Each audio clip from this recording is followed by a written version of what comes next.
High everyone नमस्ते welcome to my new mini video. म चाहिँ अस्ति नै गाउँ गएको थिएँ, त्यतिखेरको भिडियो भर्खर एडिट गर्दैछु। बिहानै उठेर आगो बालेर बाख्रालाई खोले पकाएँ, अनि भागेर सबैले बाँडेर दिएँ। सानो बच्चाहरू छ नि त, कति माया लाग्दो। अनि हाम्रो सुँगुर पनि छ, सुँगुरलाई चाहिँ मैले झारिदिएँ। हेर्दा चाहिँ कति क्युट माया लाग्दो, तर जतिखेर नि कराएको कराइ गर्छ यो चाहिँ। अनि म यति सकाएर आँगन सफा गर्नतिर लागेँ। कति धेरै धुलो थियो नि त, आमा छोरा मिलेर अनि सबै सफा गर्न थालेँ। हावा चल्छ बिस्तारै, पानी पर्दैन, कति धेरै धुलो उठ्छ। अनि फोहोरहरू कति धेरै थियो, छिटो छिटो गरेर घाँस पनि झार्न जानु थियो।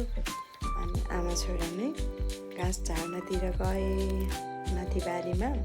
हाम्रोतिर चाहिँ यस्तो रुखमा ढोर झुन्डाउँछ नि त। अनि बाबु चाहिँ अगाडि आएर, मम्मी तपाईँले भिडियो बनाउनु भयो भन्दै थियो। यो ढोर झुन्डाको रुखमा चाहिँ चढ्न यति धेरै गाह्रो हुन्छ, चढ्न र झर्न।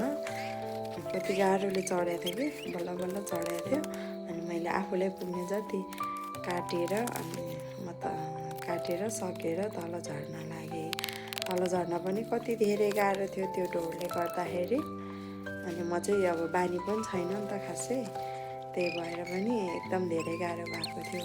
बल्ल बल्ल तल झरेको थियो, म चाहिँ सकिन सकेँ। अनि त्यहाँनिर चाहिँ अप्ठ्यारो छ ठाउँ भारी हाल्नलाई भनेर मैले सबै तल झारिदिएँ।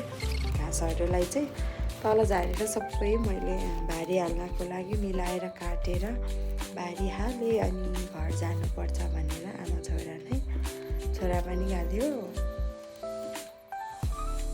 भारी हालेँ। अनि म भारी बोकेर घर गएँ। घर जाने बित्तिकै सानो बाख्राहरू चाहिँ खुसी हुँदै खान आएँ। अनि एकछिन म बेडमा रेस्ट गरेँ। अनि तरकारीहरूमा पानी हालेँ, सागमा र प्याजमा।